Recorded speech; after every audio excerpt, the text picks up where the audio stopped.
toda vez que nuestro diario quehacer, en la experiencia que yo deseo compartir con ustedes, nos pone frente a un reto importante en la labor administrativa que pasa por la comunicación escrita organizacional. La misma que debe, de alguna manera, cumplir con ciertos estándares, indicadores o criterios. Es decir, una de las competencias laborales de mayor demanda y requerimiento, quienes estamos inmersos en la tarea de cumplir una labor administrativa, sin lugar a duda pasa por la comunicación escrita organizacional. Y esta tiene que ser eficaz. Y para ello se ha escogido una temática con la intención de aportarles información de valor a cada uno de ustedes. Entonces, es importante señalar que la comunicación y la redacción administrativa se da dentro de situaciones y contextos específicos. En esa situación de comunicación podemos asumir algunos roles. Por ejemplo, podemos ser los que elaboran el mensaje, o sea, somos emisores o somos codificadores.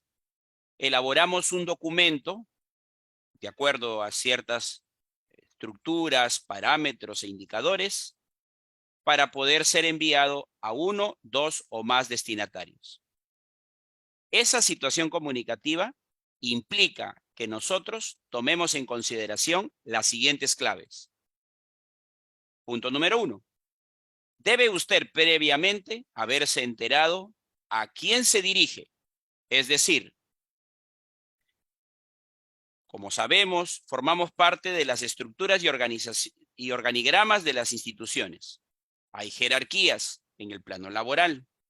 No resulta lo mismo relacionarme a través de la comunicación escrita cuando lo hago con una persona que desempeña la misma posición u homólogo que hacerlo, por ejemplo, a una persona de una instancia superior. O quizás dirigirme a los compañeros que forman parte de una unidad orgánica. Eso es vital, puesto que va a determinar incluso el tono con el que nos vamos a dirigir a la hora de elaborar el mensaje, que es la segunda clave que voy a abordar en esta ponencia. La misma que debe responder a una pregunta con alta precisión. ¿Qué deseas comunicar? Por ejemplo, una de las características que se espera las personas que nos dedicamos a la redacción de documentos cumplamos tiene que ver con la concisión. Esto es, ser precisos, sin rodeos y comunicar de una manera efectiva y eficaz. También es importante que nos vayamos familiarizando con los diversos documentos que demanda nuestra actividad laboral. Entiendo que con el paso del tiempo las personas nos vamos como que especializando en ciertos documentos.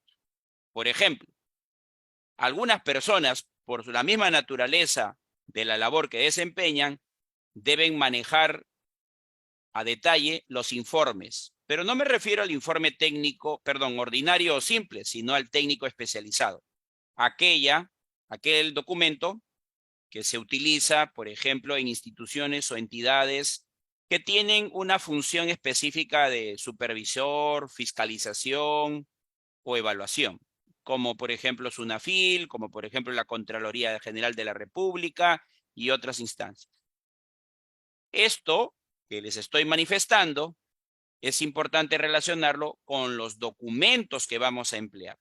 Cada documento posee una estructura específica. Eso sí, debemos ser siempre respetuosos de lo que establece nuestra entidad. Esto ocurre normalmente en las entidades públicas, es decir, en estas entidades suelen existir manuales, guías, que a través de alguna directiva o algún dispositivo legal se aprueba con el propósito de que quienes forman parte de la institución manejen los mismos criterios e inclusive las mismas estructuras, de tal forma que no existan dos modelos para un mismo documento. Escribir implica ser consciente de que debemos respetar un proceso, el mismo que se encuentra organizado en 3 etapas y que en el desarrollo de esta presentación será explicado a detalle y que busca responder a la pregunta ¿cómo debemos redactar? Organizada ya la introducción de mi presentación, ahora voy a revisar y dar todos los detalles que en esta oportunidad he preparado para ustedes. Por ejemplo, antes de empezar a redactar, es importante sacarle el máximo de provecho a la etapa previa, a la que se le denomina planificación. Y dentro de ella, debemos tomar conciencia de cuál es nuestra posición en dicha situación comunicativa. La misma que va a considerar incluso si usted pertenece, labora o se desempeña en una entidad pública o privada. Así, por ejemplo, si usted que me está escuchando del otro lado labora en una entidad estatal, por lo general se puede dirigir a diversos tipos de interlocutores que van desde los usuarios, o sea, los ciudadanos que hacen uso de los servicios que se ofrecen en la entidad donde usted labora, y pudiendo también ser en calidad de ciudadanos, o sea, personas naturales que también tramitan o que representan algún colectivo en su forma de organización dentro de la sociedad civil.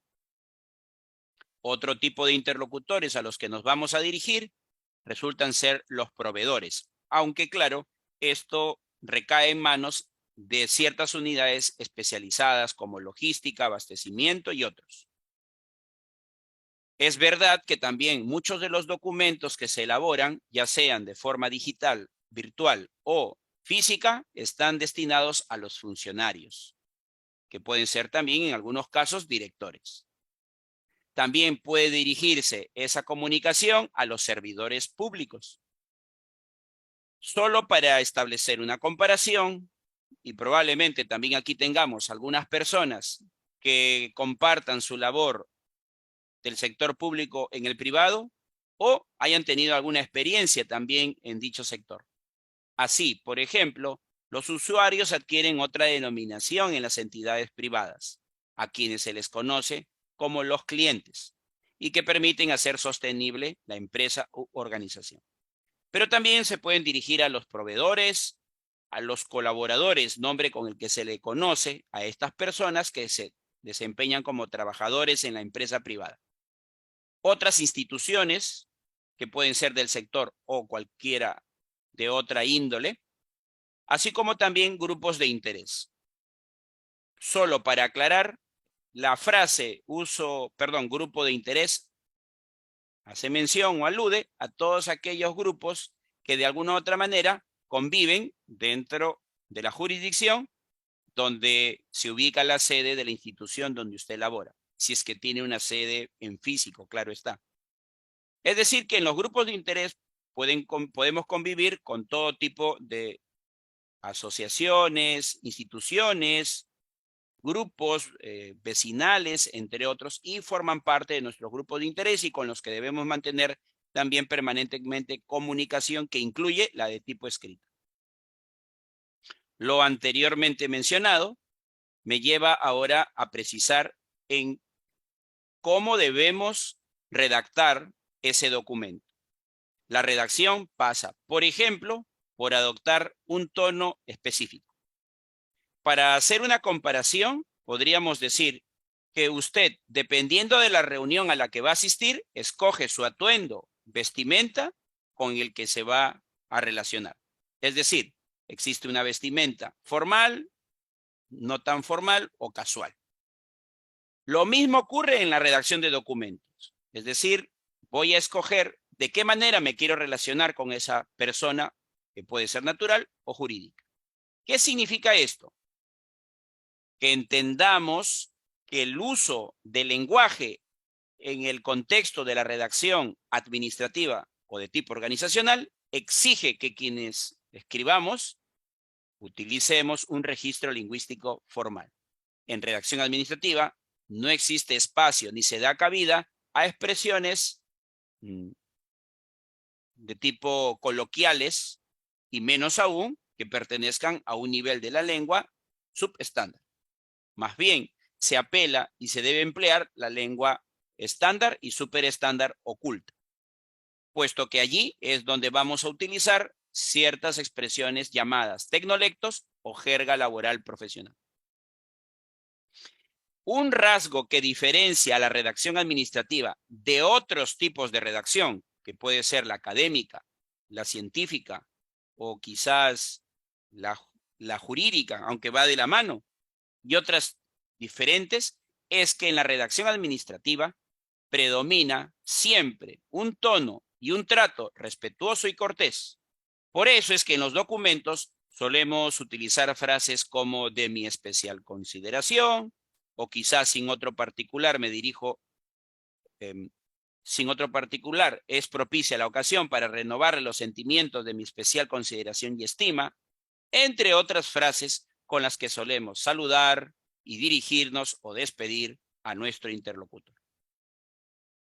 Para efectos de esta sesión, deben saber ustedes, estimados participantes, que la gramática, que es la ciencia que nos ayuda a darle el sustento a todo lo que significa la redacción administrativa, nos recuerda que existen 3 formas para poder elaborar las oraciones que forman parte de los párrafos y estos a su vez de los textos. Así, por ejemplo, existe la primera persona del singular. La gramática nos recuerda que esta persona, la primera, es yo. ¿Y en qué situaciones o circunstancias podemos utilizar esta primera persona del singular? No se olviden que la primera persona del singular favorece un trato, un estilo directo. Es decir, la idea es construir cercanía entre el interlocutor con su receptor. Habría que evaluar la situación. Me he percatado que normalmente es en el sector privado donde buscan utilizar este tono al momento de redactar, pero no es exclusivo. Para poder darle una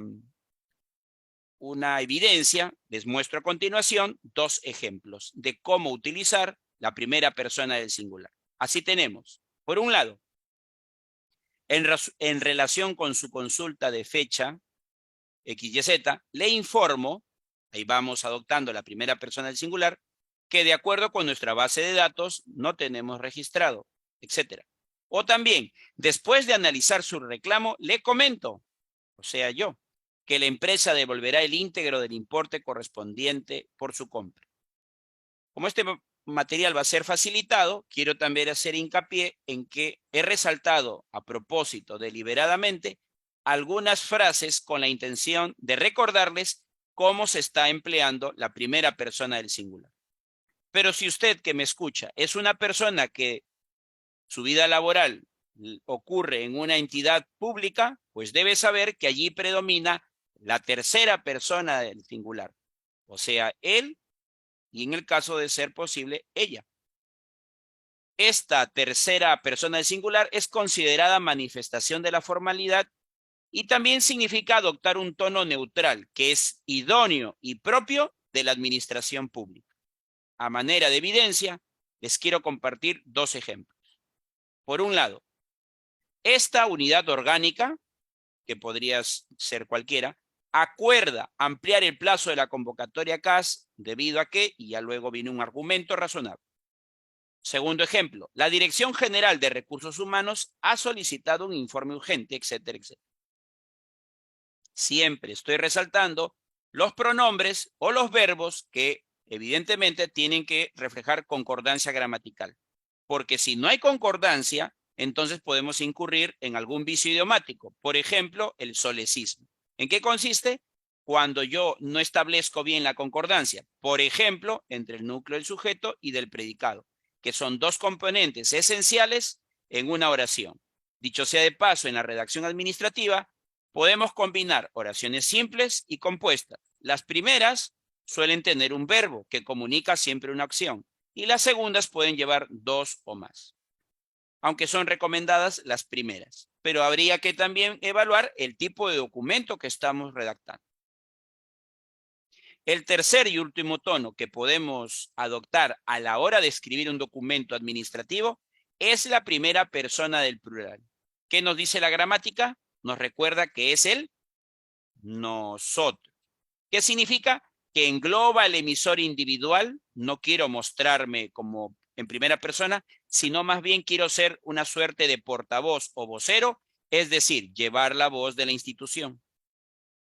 Así, por ejemplo, podemos mencionar dos oraciones. La primera, para contactarse con nosotros, diríjase al teléfono indicado. O la segunda, le informamos, nosotros, que nuestra institución ha resuelto por conveniente que, etc.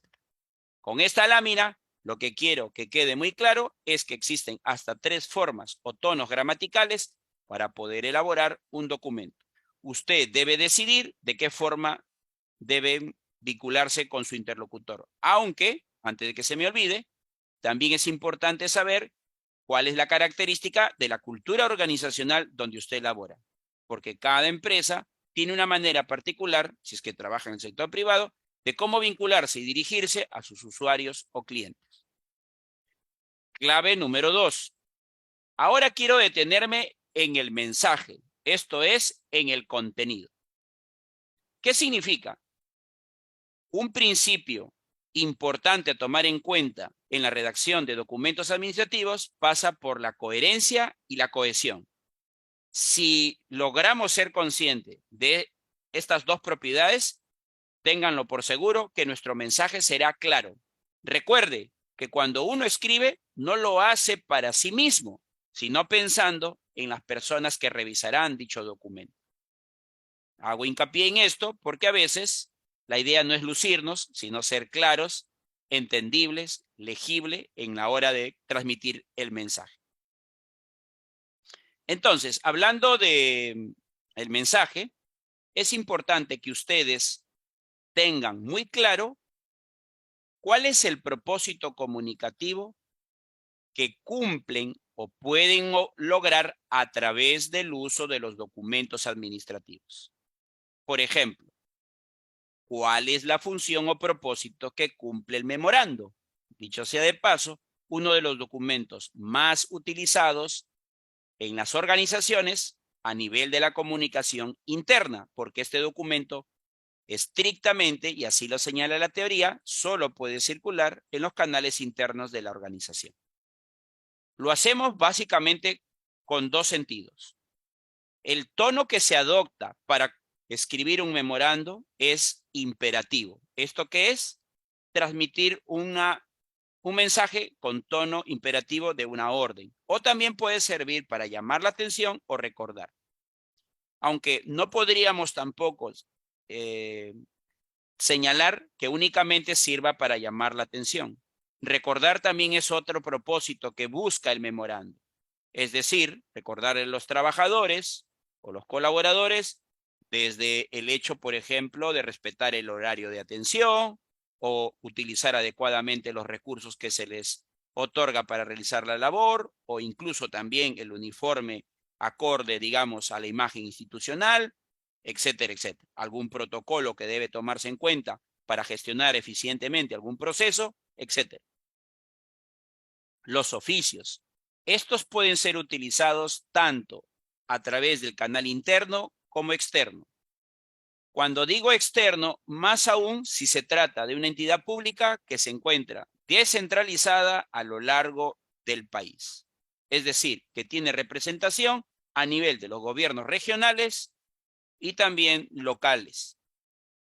El propósito que persigue un documento de esas características es básicamente para establecer vínculos de coordinación y no se descarta también utilizar cuando deseamos invitar a una persona que puede tener o no un vínculo con la entidad. También, y gracias a algunos consideran que el correo no es precisamente un documento administrativo, aunque está dentro de la categoría de los documentos de transmisión. Otros consideran que es un medio o un canal a través del cual podemos divulgar, o sea, dar a conocer o recibir una serie de información o de documentos. Entonces puede El correo electrónico es de los documentos más polifacéticos, podríamos decir, más flexibles. Podemos utilizarlo para cumplir diversas tareas que van desde brindar información, dar respuesta a los usuarios, y hablo no solamente de los usuarios externos, sino también internos, porque las áreas o unidades orgánicas deben estar en permanente coordinación. Los informes, claro que esto requeriría pues de clases un poco más específicas. Los hay ordinarios y simples. También tenemos los técnicos y especializados. También tenemos los extraordinarios o de recomendación. Y luego, dependiendo de la labor que la persona desempeña, existen informes por especialización. No es lo mismo un informe vinculado a una carrera de salud que a una carrera de humanidades, en este caso de derecho, por ejemplo. También tenemos las cartas, que últimamente veo que tienen una presencia notoria en la comunicación organizacional, dado que estas tienen en sí mismas pues unas características muy especiales. Por lo general, las cartas las empleamos o utilizamos con interlocutores terceros, es decir, que están fuera de la entidad, con quienes deseamos mantener alguna comunicación de coordinación que puede ser interinstitucional.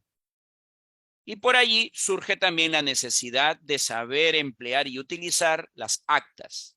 Dentro de todas ellas, que existen varias, podemos hablar de las de reunión, que buscan constatar o dar fe de lo que se dialoga, conversa, así como de los acuerdos que las partes que han sido convocadas tienen a bien registrar y luego dar a conocer a sus grupos de interés.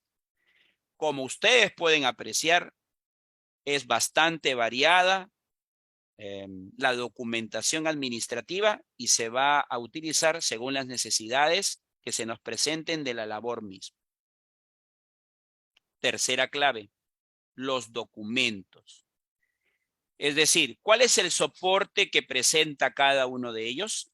Podríamos decir, si es que en algo coinciden todo tipo de documento administrativo, es que todos ellos deben ser elaborados o diseñados sobre la base del famoso papel membretado que convierte al documento también en oficial.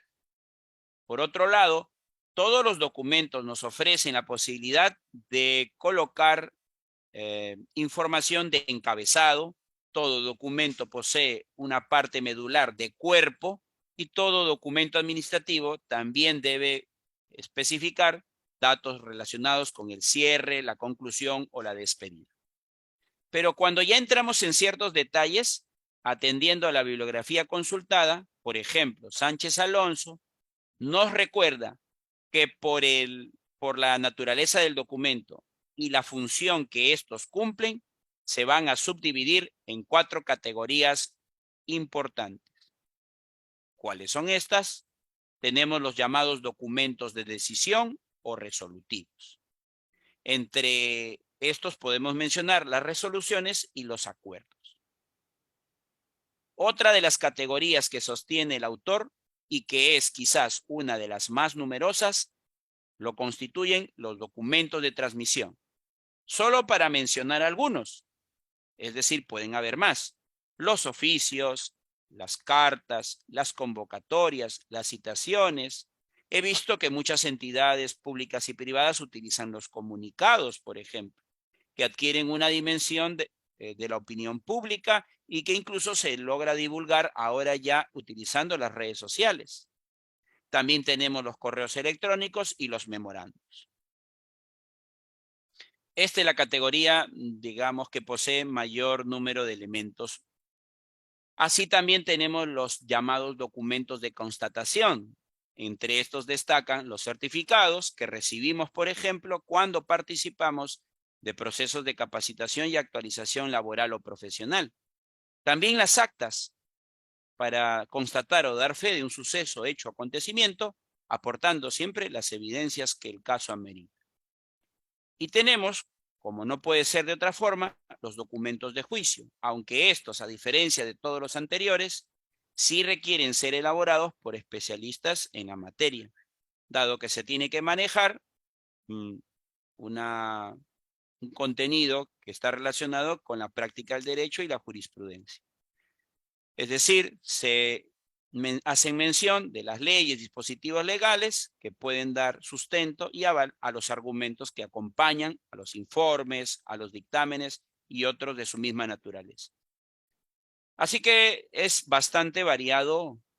También, en este caso, algunos llaman clasificación, otros tipología, e incluso por allí puede aparecer esta información con la palabra taxonomía. Otra de las claves que debemos considerar gira en torno al proceso mismo del acto de la escritura, o sea, cómo debemos redactar los documentos. Cuando usted está frente a en este caso, pues a la computadora, al teclado, se ha preguntado, esta labor ya la hemos casi mecanizado. Incluso si la entidad donde ustedes laboran o se desempeñan tiene a bien poseer algún documento que podría ser una guía, un manual o similares, hay que poner especial énfasis en esta parte, el proceso de redacción. ¿Qué significa? Tomar en cuenta que para poder redactar de manera adecuada un documento debemos considerar estas 3 etapas. Número 1, la planificación, es decir, el antes de. ¿Qué debe ocurrir o qué se espera que suceda en ese primer momento? Entre otras cosas, 2 acciones. Punto número 1. Usted debe intentar realizar una búsqueda no somera, no superficial, por el contrario, exhaustiva de toda aquella información que servirá como insumo para poder elaborar o redactar documentos que tengan consistencia argumentativa y de información. Mi recomendación es que para esta búsqueda y selección, sobre todo cuando los documentos son de mayor envergadura, mayor exigencia, por ejemplo, estoy pensando en la elaboración de una resolución que recae en manos de la unidad o área de asesoría legal que cuentan las entidades públicas. Entonces ahí hay que hacer una búsqueda pormenorizada, detallada y minuciosa. Si no se cumple bien con el trabajo de la búsqueda de selección de la información, lo más probable es que después, por descuido, se puedan cometer ciertos deslices que genera problemas a nivel de la comunicación, inexactitudes que luego podrían conllevar a errores que pasa por la toma de decisiones, por ejemplo. Ahora, otro elemento clave en la etapa de la planificación tiene que ver con la esquematización. Por ejemplo, no sé si ustedes cuando tienen que elaborar documentos administrativos que requiere de un mayor volumen de información, ustedes logran hacer algún esquema previo. Cuando utilizo la palabra esquema, no precisamente estoy pensando en un organizador gráfico, que podría ser, sino también en un esquema de ideas, apostando, por ejemplo, por uno de tipo numérico. Les puedo decir por experiencia que cuando se esquematiza, es decir, se hace una especie de borrador, resulta que el trabajo de la textualización se facilita. En estos esquemas debemos considerar que por lo general para la redacción utilizamos 3 tipos de ideas. Por su nivel de jerarquía y contenido, solemos emplear ideas principales vinculadas con los temas que estamos comunicando, ideas secundarias que son como soporte y apoyo de las ideas principales y que por lo general nos permiten ingresar a ciertos detalles a partir de la idea principal propuesta. Y también se suelen utilizar las ideas terciarias. Estas básicamente presentan información bastante específica a nivel de casos, ejemplos, estadísticas. Ahí pueden aparecer las famosas notas al pie de página. No se olviden, después de todo, que también cuando redactamos debemos utilizar una serie de técnicas. Por ejemplo, para los documentos administrativos debemos apoyarnos también en todo lo que significa las citas y notas al pie de página. Y es allí donde normas APA, séptima edición, cobra especial interés, dado que un documento formal como lo es una resolución o también un informe debe cumplir con estos indicadores, más aún cuando se trabaja en las entidades públicas. Entonces, eso en la fase de la planificación, también la fase previa. Luego está la fase propiamente dicha, la que invita a realizar un trabajo de textualización. Otros a esta etapa también la llaman redacción. ¿Qué debe ocurrir? Aquí básicamente de lo que se trata es estrictamente de la composición de la llamada cadena oracional. De tal forma que debemos recordar que redactar oraciones no es el mero hecho o acto solamente de disponer las ideas de una manera coherente, cohesionada y adecuada. También supone entender el contexto en el que yo estoy elaborando este documento. También supone que las oraciones tienen que disponerse de una manera jerárquica, es decir, por lo general, los párrafos de inicio deben ser párrafos de contextualización, pero también que nos brinden detalles con cierta jerarquía. No así los párrafos que van a venir posteriores, que quizás abordan otro tipo de temática. Los párrafos que solemos utilizar en la redacción de documentos administrativos pueden ser, desde mi experiencia y manejo de información, primordialmente de dos tipos, no descartando que haya uno tercero. En redacción administrativa solemos utilizar párrafos expositivos e informativos, por ejemplo, para los memorandos, los oficios y las cartas. Pero también podemos utilizar párrafos argumentativos, principalmente en los informes técnicos especializados, así como en las resoluciones administrativas. Y excepcionalmente podríamos utilizar párrafos descriptivos, sobre todo cuando lo que se tiene que presentar es una casuística o una situación o problemática que se haya presentado en una entidad y que evidentemente requiere de describirla con lujo de detalles para el mejor entendimiento de la persona que va a revisar este documento. Finalmente, y a veces pasa desapercibida, pero yo quiero darle especial énfasis en esta presentación, el trabajo de revisión. En otras bibliografías consultadas, a esta parte también se le denomina edición, aunque el uso de la palabra edición está más vinculado a las publicaciones que en materia académica, científica o también evidentemente periodística cobra mayor relevancia. Ahora, yo considero, aun cuando las personas pueden ser diestros o hábiles en el trabajo de la redacción de un documento, siempre existe la posibilidad de mejorar nuestra comunicación. Yo quiero que ustedes de esta ponencia se lleven una idea de que, en definitiva, debemos adoptar una filosofía o estilo de mejora continua. Nunca pensar que un documento está completamente terminado. Claro, ya sé que por razones de tiempo debemos concluir los documentos para poder enviarlos, pero no desaproveche incluso la oportunidad de aprender leyendo otros documentos. Se los digo por experiencia. Bueno, ¿qué debemos revisar?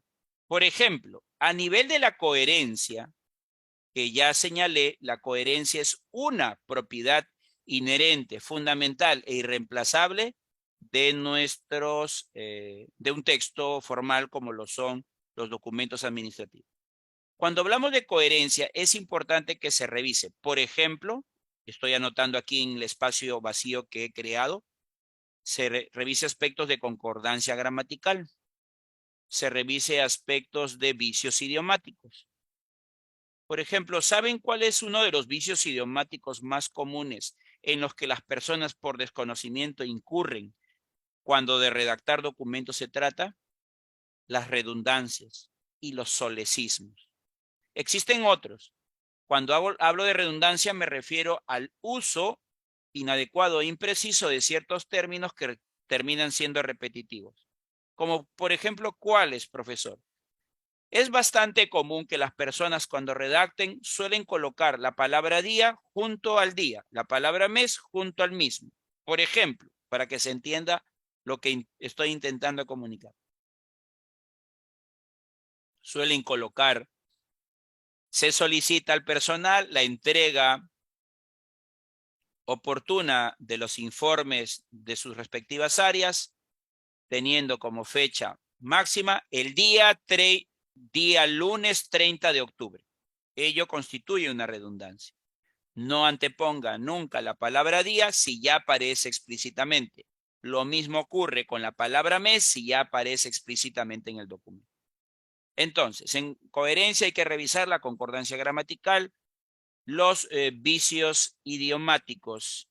Básicamente es eso a nivel de la coherencia y que tiene que ver con con el contenido o mensaje.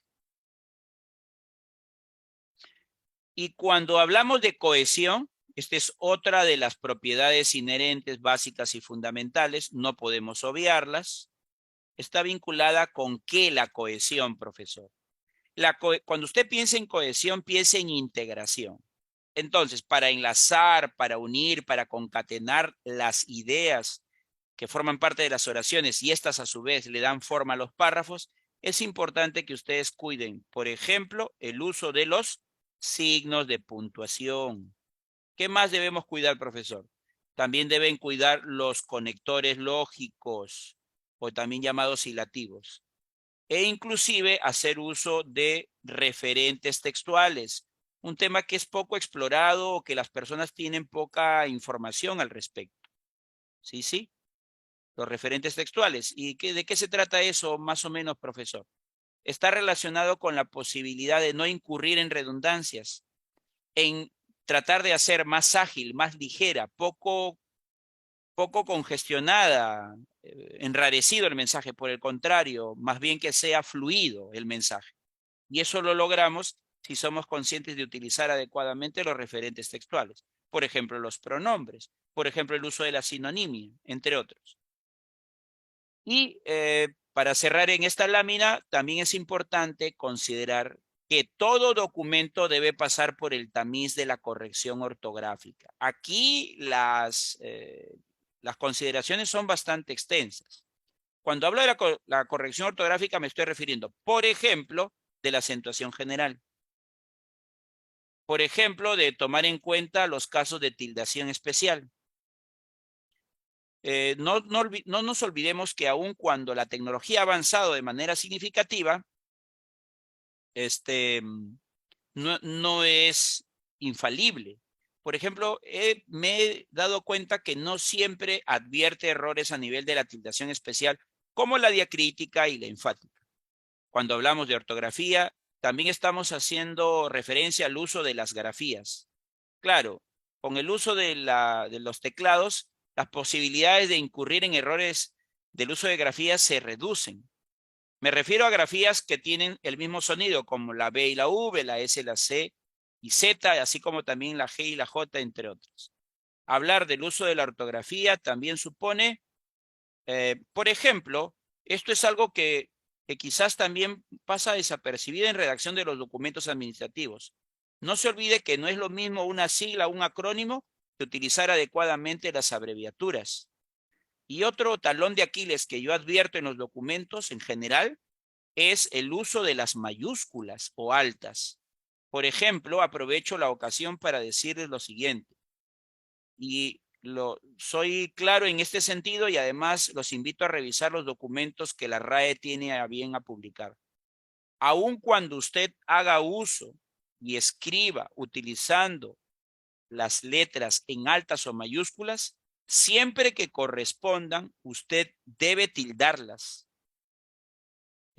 Soy enfático en esto porque a veces deja mucho que desear, como vamos a ver en un ejemplo que he traído para esta sesión, que se omiten increíblemente ciertas tildes cuando la palabra lo requiere. Entonces, como pueden ustedes darse cuenta, estimados participantes, tomarse en serio el trabajo de redacción supone Primero, ser conscientes de un proceso, el mismo que se encuentra organizado en 3 etapas. Y en cada una de ellas, pues hay que detenernos, como se dice, a hacer la tarea bien hecha. Si esto lo tomamos en serio, ténganlo por seguro que en el mediano y en el largo plazo, su habilidad para la comunicación escrita, organizacional, habrá madurado de manera significativa e importante. Y déjeme darles un dato adicional. Puede ser esta la habilidad que usted desarrolle y que le permita marcar la diferencia con relación a otros profesionales de su misma área o formación profesional. O sea, es una manera también de generar una diferencia en las habilidades profesionales, que no es lo mismo que la oralidad. Una cosa es la oralidad y otra cosa es la escritura. Claro que la virtud está en dominar ambas, ¿no? Pero las personas, por las distintas maneras que tenemos de pensar, pero sobre todo aprender, a veces tenemos más habilidad para una que para otra. Después de todo, sí quiero, antes de pasar a la siguiente lámina, encuentro una estrecha relación entre el nivel de lectura y el manejo de las habilidades de comunicación escrita. Lo que quiero decir es que las personas que suelen cultivar el hábito de la lectura tienen más probabilidades de poder comunicarse de una manera coherente, cohesionada y adecuada cuando de escribir se trata. Eso me lo dice más o menos la experiencia en la docencia y también en la capacitación. Ahora, escribir también supone intentar responder a esta pregunta.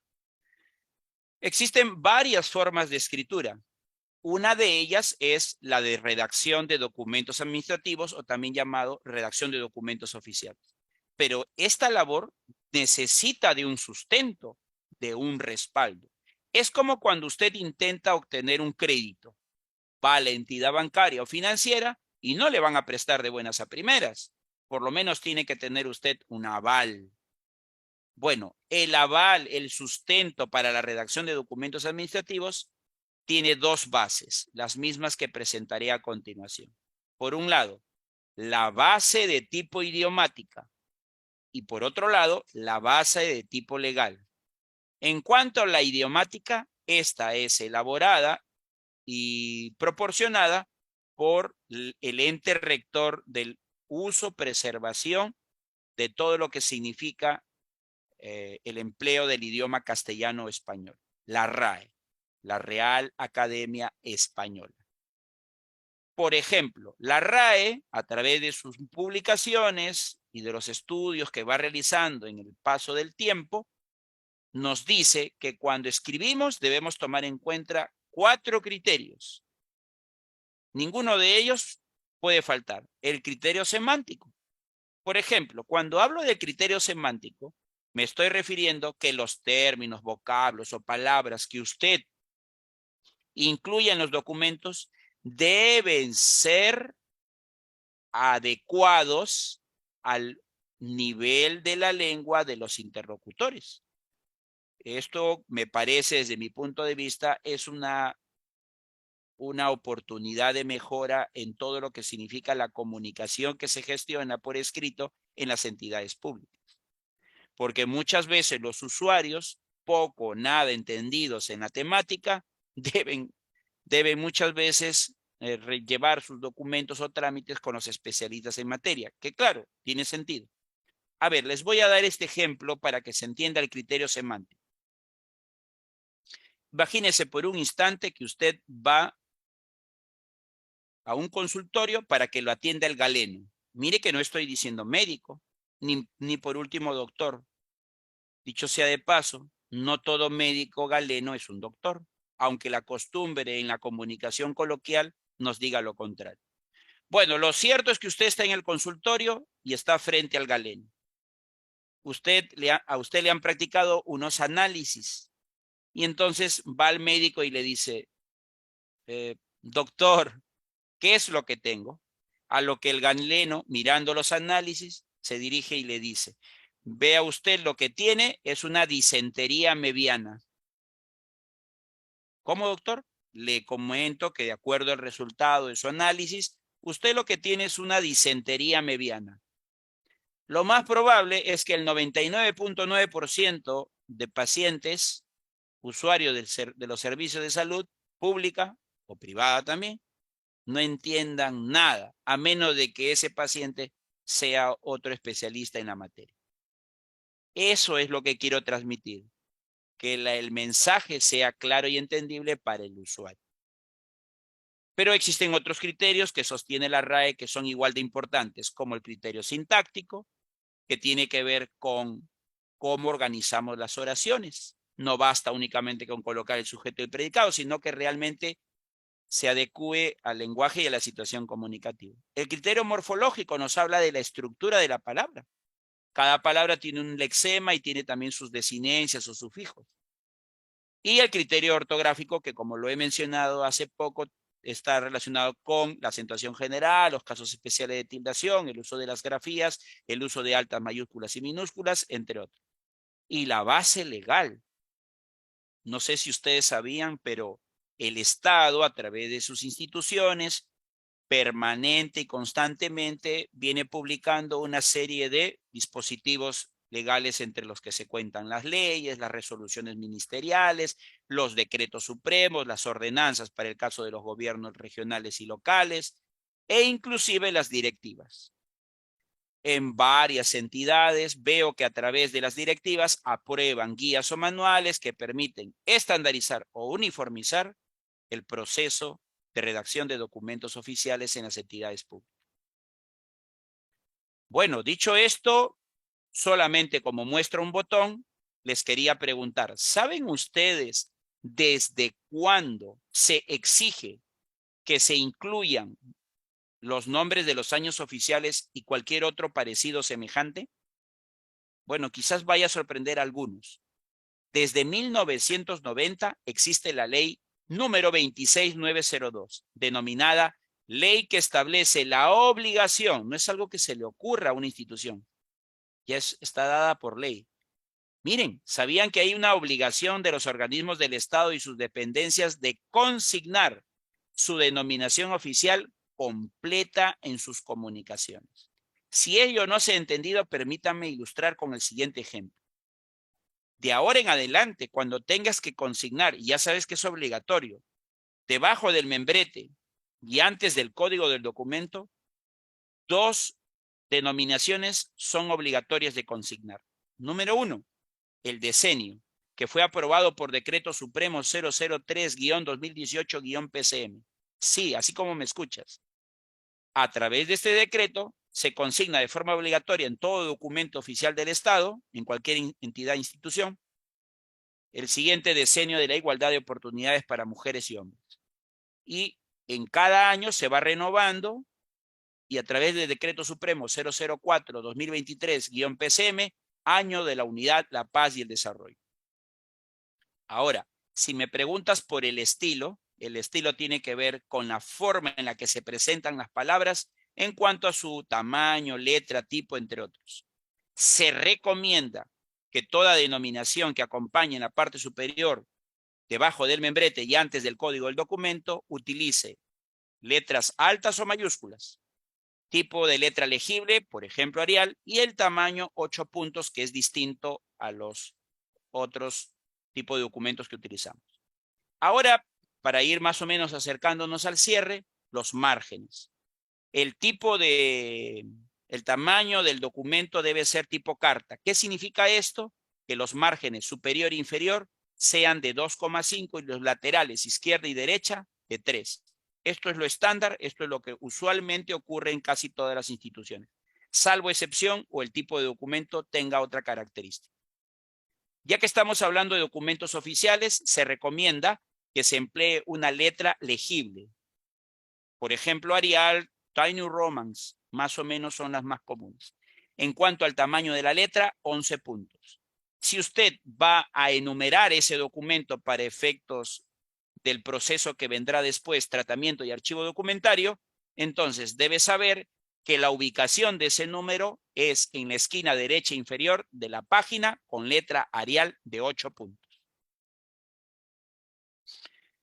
Para darles un adicional, debe recordar que el Perú, como país latino, tiene una costumbre de disponer los elementos que forman parte de una fecha. O sea, la fecha no se anota como uno desea. Debe seguir la siguiente estructura. Primero el día, luego el mes y por último el año. En ambos casos se deben utilizar la preposición de y no la contracción gramatical del, como a veces se cree erróneamente. ¿Existen otras formas de anotar la fecha? La respuesta es sí, pero recuerde que esto forma parte de otras culturas que no son la nuestra. Por ejemplo, la de los países anglosajones. ¿Qué significa esto, profesor? Donde predomina el uso del idioma inglés. Allí, por ejemplo, primero anotan el mes, luego el día y finalmente el año. ¿Es probable anotar la fecha todo en letras? La respuesta es sí, pero habría que valorar la solemnidad del documento. Por ejemplo, ustedes que deben estar acostumbrados a revisar el Diario Oficial El Peruano y el Boletín de Normas Legales, deben saber que siempre en la parte inferior, cuando se menciona el nombre o la referencia al cargo del presidente de la República o la presidenta de la República, siempre se va a anotar la fecha con texto. También ocurre en algunas actas, en algunos contratos y documentos históricos. Para ir cerrando ya con esta presentación, les muestro una evidencia del tipo carta, que recuerden, es considerado un documento de transmisión. Me gustaría que a través del chat, como que se animan a hacer algunas preguntas, observen este documento e identifiquen oportunidades de mejora. Es decir, ¿dónde existen ciertas falencias o errores?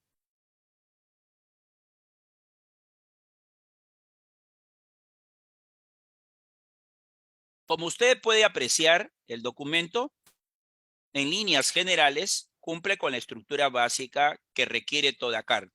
Es decir, en la parte superior existe un membrete que alude, en este caso, a la institución o entidad. Especialmente ha sido elaborado en un despacho congresal de una gestión anterior. Luego tenemos alusión también al año oficial. Allí aparece la fecha, la nomenclatura o codificación, los datos del destinatario, el asunto, los párrafos de cuerpo de desarrollo, de despedida, firma, antefirma y firma, así como también el C.C que significa con copia para probablemente incorporar algunas evidencias, anexos o adjuntos. Geraldine nos está generando una pregunta. En caso de la firma digital, ¿se pone el visto bueno en cada documento? Y la firma, o solo es necesario la firma al final del documento. Geraldine, su consulta es válida.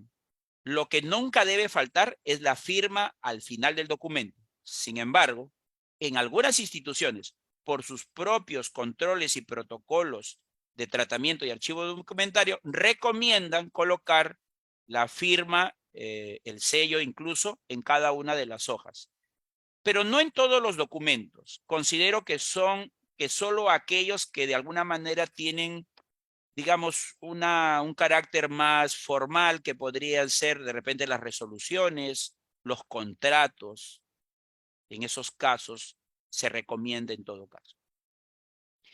Gracias, Geraldine, por su consulta. El documento que estoy mostrándoles, sí existen oportunidades de mejora, como por ejemplo esta. Nunca debe colocar al costado del tratamiento, que en gestión pública solo es señor y señora. No se colocan nunca los títulos, sean estos profesionales o académicos. No, tiene que estar al lado del nombre de la persona que lo ostenta. Otra oportunidad de mejora pasa por los dos puntos que debe acompañar al enunciado de mi especial consideración. No una coma, sino dos puntos, porque da pie al siguiente párrafo. ¿Se acuerdan cuando les hablaba de solecismo, que es un vicio idiomático que consiste en no cumplir con el principio de concordancia gramatical? Por ejemplo, en este documento que ha sido dirigido a una dama, una mujer, claramente la invitación es a invitarla, pero acá la persona que ha redactado no se percató de ello y colocó invitarlo. Y luego hay otros aspectos que están relacionados con el uso inadecuado de altas o mayúsculas. Por ejemplo, la palabra ceremonia no amerita colocar en alta o mayúscula. Y ya luego vienen cuestiones relacionadas con el uso de signos de puntuación. Además, A veces la ubicación, no, a veces no, siempre que la ubicación del signo de puntuación no sea adecuada, téngalo por seguro que el mensaje podría empezar a distorsionarse. Existen muchos ejemplos para poder ilustrar ello, aunque el tiempo no me ayuda.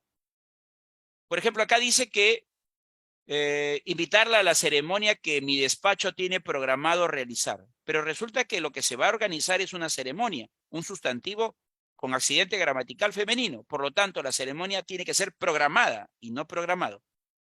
Luego, aspectos siempre de ortografía y de redundancia, como les dije. Si ya usted va a colocar el nombre del día, no anteponga nunca la palabra día porque es una redundancia. Igualmente para las fechas, por favor, las fechas que van desde el número 1 hasta el número 9 no se anteceden nunca con el 0. Puede utilizar el 0, sí, pero para efectos de un código distinto, para un inventario, una auditoría, un código en Excel, pero nunca para la fecha entre el número 1 y el 9. Tenga cuidado con las altas o mayúsculas, así como los diversos signos de puntuación. Estimados participantes, el tiempo ha sido breve, pero espero que estas claves, que las podemos resumir en coherencia, cohesión, corrección ortográfica, también la adecuación, ustedes de ahora en adelante, cuando tengan que escribir los documentos, las tengan muy presentes. La información que el día de hoy tengo a bien compartirles viene acompañada de referencias bibliográficas. Dicho sea de paso, recomiendo descargar, si está dentro de posibilidades, el libro Ortografía de la Lengua Española, que tiene valiosa información y que fue publicado hace más de una década por la Real Academia Española de la Lengua. No me quiero despedir sin antes compartirles una frase motivadora y de aprendizaje continuo. La única habilidad competitiva a largo plazo es la habilidad para aprender. Agradezco al Diario del Abogado y a todos los presentes por haberme escuchado con atención. Muchas gracias. Buenas noches. Excelente, doctor.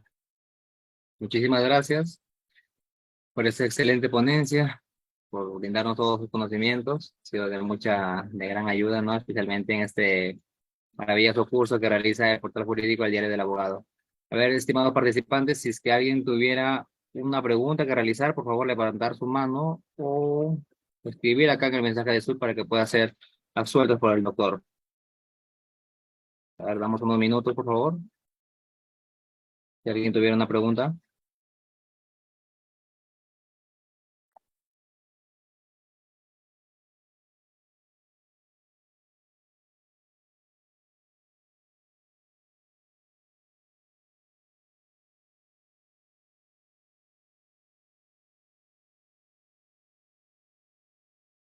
Recordarles, antes, si es que no se genera la pregunta, que en este libro que he sugerido descargarlo y revisarlo, estar al día con las actualizaciones en materia de ortografía. Así, por ejemplo, ya se dejó de tildar hace más de una década la conjunción disyuntiva o, se han dejado de tildar ciertos pronombres como este, ese y aquel. Un último detalle es, por ejemplo, que los cargos y los tratamientos siempre se escriben con minúscula. Digo esto porque por lo general en los documentos veo que todavía el tratamiento usted lo colocan en alta o mayúscula. No confundan el tratamiento usted todo completo con la abreviatura usted. Ahí sí la abreviatura evidentemente se puede utilizar con alta o mayúscula. Muy bien. Bien, doctor. Al parecer no hay ninguna pregunta. Creo que todo ha quedado muy claro. Entonces, nuevamente, doctor, darle las gracias a nombre del Portal Jurídico del Diario del Abogado y esperamos que podamos encontrarle próximamente en otro curso. Así será. Un fuerte abrazo para todos y cada uno de ustedes. Muchas gracias. Permiso. Buenas noches. Bien, doctor. Buenas noches, doctor.